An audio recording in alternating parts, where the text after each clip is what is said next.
Hello and welcome to Lone Star Silver Screen, a podcast about everything that exists at the intersection of Texas and the movies. I'm your host, Austin Zook, and today I'm talking about The Furious, a new Hong Kong action film that has set the cinematic world ablaze. And if you're wondering what this film's tie is to Texas, it is the film's editor, Chris Tonick, who is from the Dallas area originally. He has had quite the career. He's been involved in the editing process for some really significant films, which we're going to talk about here in just a minute. And I'm really excited to have him on the show. Chris, thank you for joining me. Really excited to do it. Thanks, Austin. So I guess let's start with The Furious. This is a Hong Kong action movie. You are not from Hong Kong. How did you get involved with this project? So this film was conceived by a Hong Kong production company called Edco, run by a guy named Bill Kong, who produced movies like Hero and Crouching Tiger and sort of these monumental films of the Chinese film industry of the last 30 years. And he decided that I think they looked at sort of the appetite in the West for things like the John Wick films and a lot of the stuff the 87-11 guys were doing. And they were like, well, maybe we should make a film aimed at a global audience. And so they decided to take on this project, and he went to an action director he had worked with a lot, and that is Kenji Tanigaki, and said, Kenji, I think you should direct this movie. And they wanted to shoot the film about 70% English, about 30% in Chinese, and really make a film that would be aimed at that international audience as much as it was aimed at a domestic Chinese one. And they went through all of production doing that. And then when they got to post, they were like, well, if we're going to aim this at a global audience, we should probably have a Western editor. And so Kenji reached out to Chad Stileski, who he knew from the stunt world. And I had worked for Chad on John Wick 2 as the assistant editor. And Chad gave him the names of some editors, some American editors he could talk to. I was one of those names. And after a quick Zoom with Bill and Kenji, I was suddenly downloading 300 hours of footage from an FTP server in Hong Kong and started cutting this movie. So that's incredible. And I wanted to ask you about John Wick because I saw that was one that you had worked on. And I think John Wick 2 that's my personal favorite John Wick. I think it's pretty incredible. And I feel like there's a lot of John Wick DNA in the editing of The Furious. I mean, obviously, this is not a gun forward movie like the John Wick films, but there is kind of that very balletic sort of approach to the action. I mean, how much of that were you bringing to the table here? Is that something that you really wanted to do? Absolutely. I mean, I think that the sort of path of how the Wick films get that style is one that originally originates in Hong Kong, because that style of long takes and the sort of sweeping camera moves and the camera ops really dancing with the action is one you can only do when you have actors and stunt people capable of executing the choreography. And, so much of our sort of Hollywood Western way of cutting action largely is in a world before VFX became so easy. It was dictated by hiding the fact that maybe it wasn't our talent performing the actual stunts. In a film like this and in a film like the Wick movies, you're not hiding that because, Keanu was training for a year before those films. And in this case, I had a cast of martial artists. So the pace of your edit is really dictated by, at any given moment, is this the best angle from which to see this action and appreciate the choreography on display? And if it is, then you don't cut to pace it up. You let the pace of the fight dictate the cuts, as opposed to having to cut out of necessity to hide something. And I guess just so anyone who's not familiar with the movie understands, this is a film. It's about a guy whose daughter is kidnapped, and he teams up with a journalist, and they take on this criminal empire that's involved in sex trafficking and all kinds of terrible things. But it takes place in this super heightened world where basically everyone knows some kind of martial art. And it's just this action extravaganza from beginning to end. I feel like that would be really intimidating whenever you sit down to start putting these individual fight sequences together, because you've got to have so much footage to work with. And like you said, you have the actual actors doing their own stunts. I mean, how do you even start cutting something like this together? So here was something that I learned on this project in the normal way, like on a Western film. The way I would, come onto a project is I would start day one of production, and I would be assembling the film quite literally a day behind wherever they were on set. And so by the time you get done shooting, the hope is that within about a week you have a very rough edit. Well, in the Hong Kong system, there is an on-set editor who is part of the stunt team normally, and they are roughing the film together with the stunt crew with the idea of, here are the takes where we think we look best. Now you don't have to use it, but here is sort of our opinion of what we think is good. And so it was like I came onto this film to the longest but greatest version of a previs stunt sequence, and it was basically like I had the performers telling me like, here's the ones where we think we're badass, do with it what you will. So I sat down to 300 hours of raw footage, but also a 3.5 hour long assembly cut with, no music, no sound design, not really cut for performance, but just sort of like, here is a rough outline of the movie. And had producers that really wanted to do it. I mean, their original hope was to try and turn around a cut of this film in about 3 months, and we ended up going about a month or two longer than that. But with that kind of schedule, I was like, well, I'd be foolish to not accept this gift of a rough version of the stunts. So I watched that long version a few times, and I sort of made my hit list of like, okay, here are the things that I think are working, here are the things that are not working, and I just started triaging from there. And I knew that the action of this film was never going to be the problem. Like Kenji knows that like the back of his hand. And I knew that when he and I got together in person, like later on in the process, we could really plus up the action. Like that was never a thing that I was concerned with. It was the everything else that I sort of, as the first really like American to look at this cut, to just be like, how's an international audience going to respond to this, at the time 3.5 hour assembly, and like what do we actually need to tell this story? So that's where I started. Well, and I wanted to ask you because something else about this film that makes it even more accessible for a Western audience is it is dubbed in English. So is that something that you're having to think about? Like, hey, every time they talk, or most of the time, this is going to be dubbed over whenever you're editing? So here's what's tricky about it is it's actually not. It's performed in English, but here we have three characters who were Bangkok local hires who that after we showed it to a couple of test audiences, the note we kept getting back were we were having too much trouble with these accents. And the problem is these actors had the particularly thankless role of a lot of exposition. So those three actors were dubbed, but for the most part, it is our cast performing, in English. And there is a lot. What there is a lot of though is ADR, because when you take an hour and a half out of a movie, some plot lines get skipped. And so we have a lot of a lot of the sort of beginning of the film in particular, like there's a lot of tightening of plot that happens there. So a lot of those lines got changed. And there were conversations about how best to handle that. And in the Western film, you would be something where you would probably be looking at reshoots, and that just wasn't ever on the table. And in Hong Kong, every film is dubbed.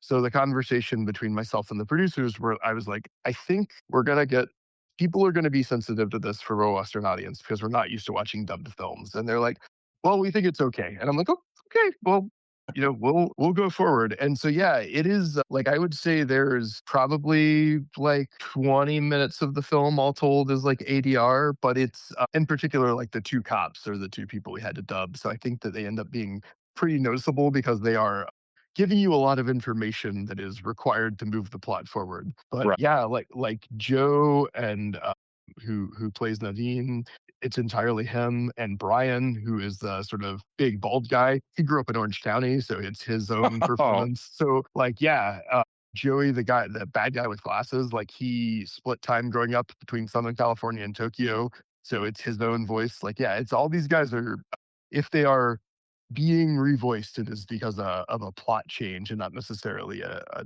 dubbing decision. that's awesome. Well, and so I wanted to ask, this movie is so inventive in its fight scenes. I mean, it's doing things that I've never seen before. I'm thinking particularly of things like towards the end, it's almost like a samurai duel, but with bicycles in the rain.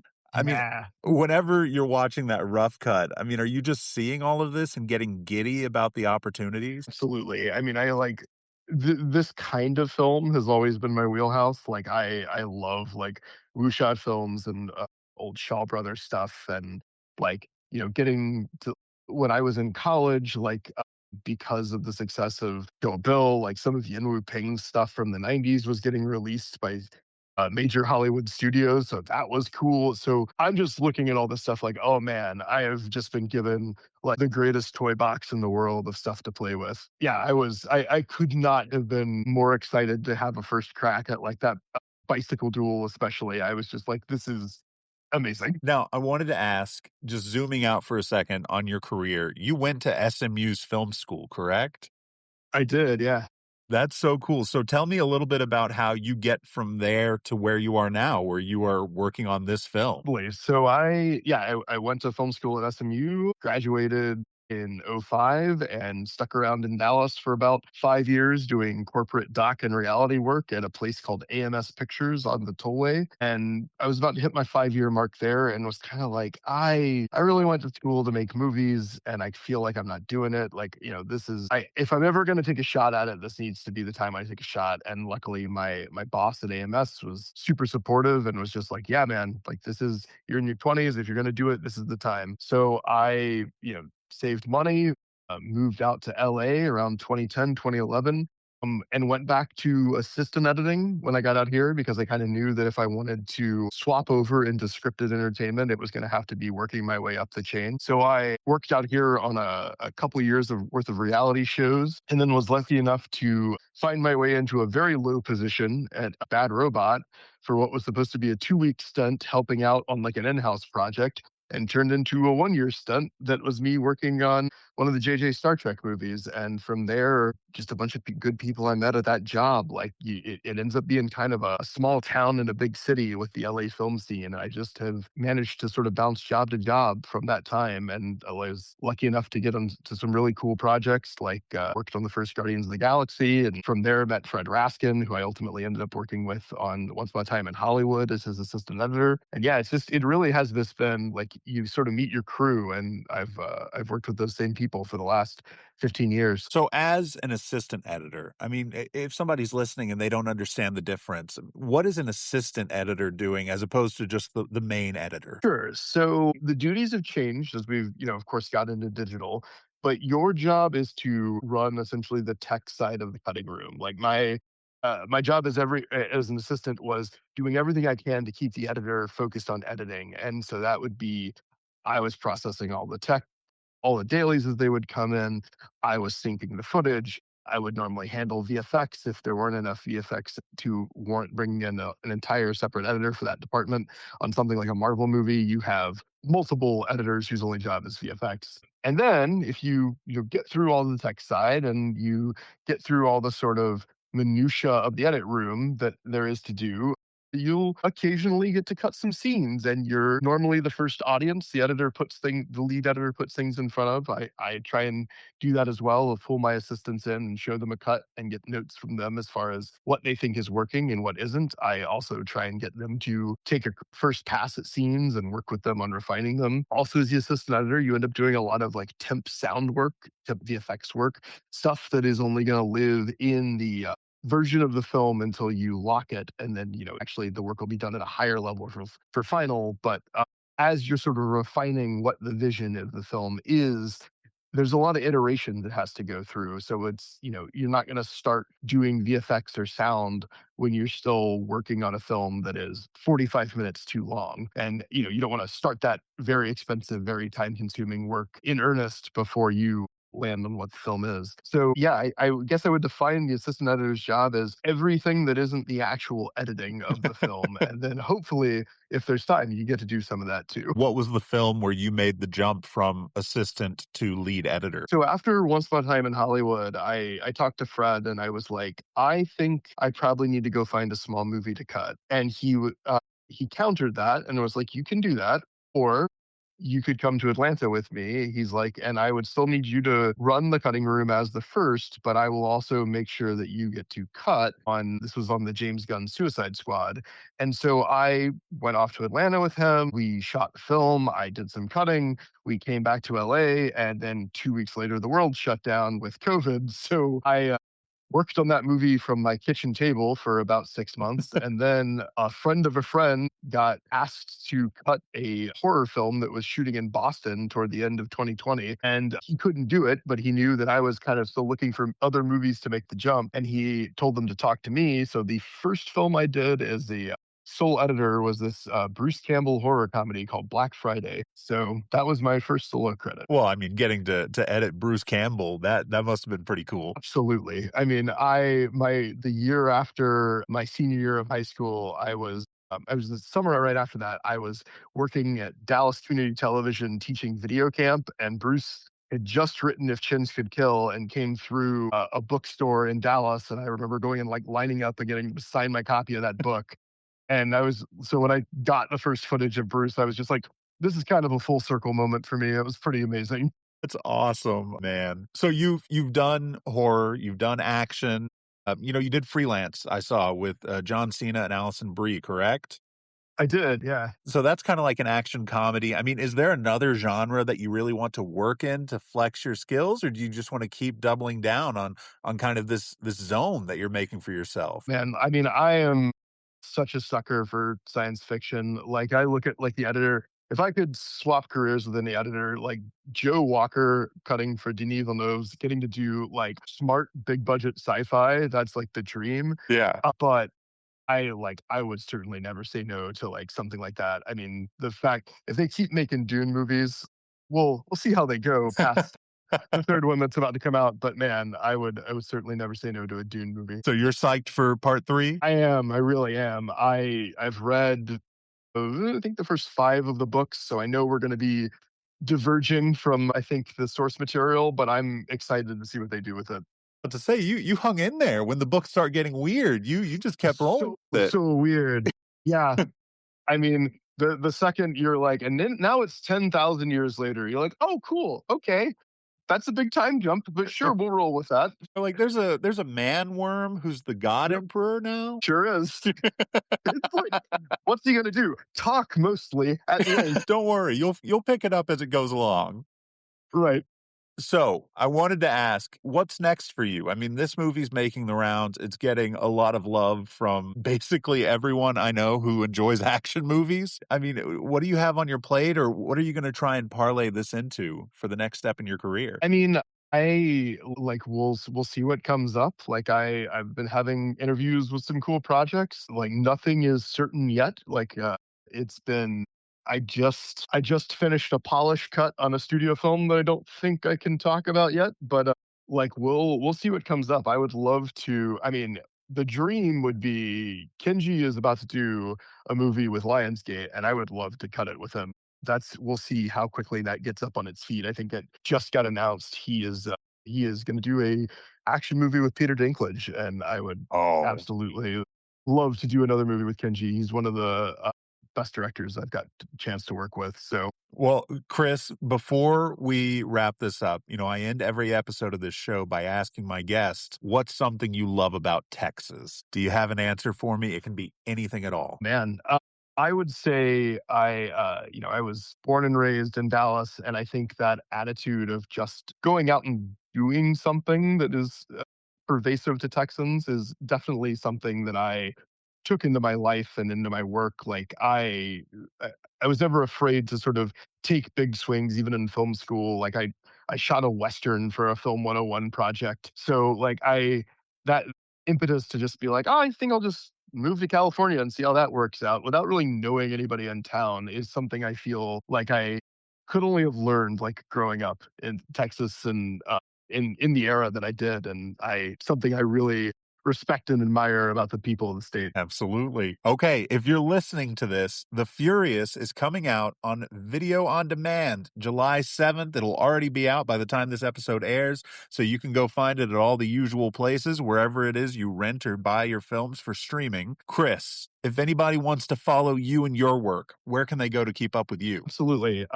I am on Instagram as Chris_Tonick. You can also, I think I have ChrisTonick.com that should direct you to any of what I've been up to. Fantastic. All right. Well, hey, thank you again for taking the time. This was fantastic. And I'm going to have you back next time you edit a film with Kenji Tanigaki. Absolutely. Can't wait.